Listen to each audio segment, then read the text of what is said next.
Hello and welcome to IntoAction, Dose of IntoAction, episode number 11. My name is Andre Rosson and I'm a CEO of IntoAction Treatment. We are here at Rise Up Gallery in Wynwood, Miami with a founder and the owner of the gallery, David Buckley. Hi David. How you doing? It is really an honor and privilege to interview Dave today. I'm just going to ask a few questions. I'm excited about the fact that IntoAction is collaborating with Rise Up Gallery. You were pretty athletic before. You were scuba diving. What else were you involved in? You've done quite a few things. Yeah, well, I used to live out in Colorado, so we did a lot of snowboarding there. I lived overseas for a while and did a lot of surfing in Australia, South Pacific, Fiji, Tahiti, and just skateboarding since when I was a kid. And again, when I was an adult, moving to New York City was a very acceptable form of transportation around town. So I was always on a board, whether it was on snow or asphalt or the water. But what gets you going? How do you get out of that funk when all of a sudden a young man that was very athletic and physically strong gets limited to a wheelchair? Yeah, I think I just tend to persevere. When challenges present themselves, I'll just grind right through it and try to overcome. When those challenges come in 2s, 3s, and 4s, and I just feel like it's one thing after another, I'll kind of listen to the imbalance between me and my environment and say, hey, you know what? Maybe sometimes it's just good to retire and wake up again, freshly energized the next day. So if it's something I think I can repeatedly tackle and overcome, I do so. If not, I take a step back, relax, maybe give it an afternoon, and start again fresh the next day. What is the probability of you walking, running, jumping again? Well, I've had many different diagnoses from lots of different doctors. Some people say you're not going to be able to walk again ever. Some give you 3% chance, 5% chance.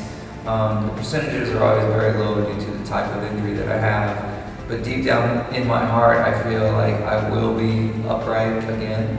And that's just something I believe on a daily basis. And I think that helps me in terms of persevering through a lot of these life challenges. David, why don't you share with the viewers about your experience of scuba diving that you've emerged in about a week ago? Sure. Last week I went out on Aquatic Explorer's dive boat for a television show called Scuba Nation. And that was my first time scuba diving in over 5 years. May 2008, I was in Mexico for my mother's birthday, and that was the last time I had gone scuba diving. I was injured in September of that same year, so I haven't, I've been in the water, I've been in pools, I've been in surfing events since then, but I haven't actually been submerged and gone scuba diving since my accident. So the gentleman from Scuba Nation heard about my story and said, hey, we'd love to have you on our TV show. Let's go diving. So we went out to the Half Moon Wreck, which is about a mile and a half off of east of Key Biscayne in 15-20 feet of water, and it was a great, wonderful experience. Super easy to do, even it's an equalizer because you're very similar under the water as an able-bodied person would be, because you're just kind of floating around with the fishes. Regulator in your mouth, and you're good to go. And it was a welcoming experience. It's very zen-like to be beneath the water, have the sounds of the world kind of be silenced, and really the only thing you hear is your regulator rebreathing and your bubbles floating up to the surface. There's levels of being paraplegics. I'm a C6 quadriplegic, which means it's my injury site is at the C6 vertebrae, which means I have impairment in all 4 limbs. I don't have hardly any usage of my hands, but I do have usage of my wrists and arms. So in terms of fine motor skills, to pick up a pencil and write my name, those types of things are very difficult. But with help, I can do something as complicated as scuba diving. That's exciting. It's not only exciting, I believe it's very inspirational. IntoAction Treatment and Rise Up Gallery are working out to put together a few collaborative events. We are going to be hosting a workshop from artists from Rise Up Gallery, and we're also going to create some artwork to benefit Rise Up Gallery in July. A lot of our volunteers find us on either volunteermatch.org or idealist.org. We have a couple volunteer/intern job postings there, and we also get people that just come through the gallery on a daily basis, whether it's a Tuesday afternoon or a second Saturday art walk. They read our story, hear about what we're doing within the community, and people just inherently want to be involved. If people are more inclined to donate monetarily rather than their time, they can do so via our website, which is riseupgallery.com and rutcp.org. That's why the place is called IntoAction, because really, we can talk and talk and talk, but unless we're going to do something about it, nothing's going to happen. Sure, okay. Kind of like the same as, unless you're going to get up and you're going to put the weights on and start walking, really, how would you expect that you're going to start walking? Right. So really, you probably need to start implementing on a daily basis that walking with weights.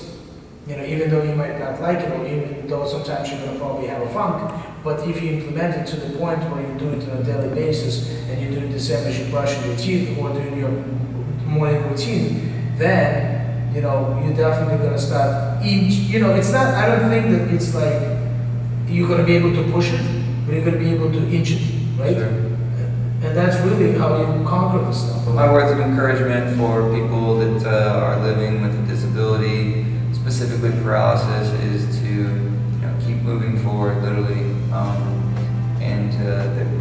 There's doctors, and they give diagnoses of percentages or likelihood to walk or to not to walk. And the spinal cord is an extension of the brain, and doctors really don't have a lot of information or knowledge of how it works. And that's why, I guess against all odds, when doctors give you a poor diagnosis of what's to happen to you, that I believe in my heart, it's the belief inside me that I will walk again, that keeps me motivated, keeps me persevering through these daily challenges. And words of encouragement to people living with this is keep moving forward. And I really admire your optimism. You're my hero. Thank you very much. I appreciate it. Thank you, David.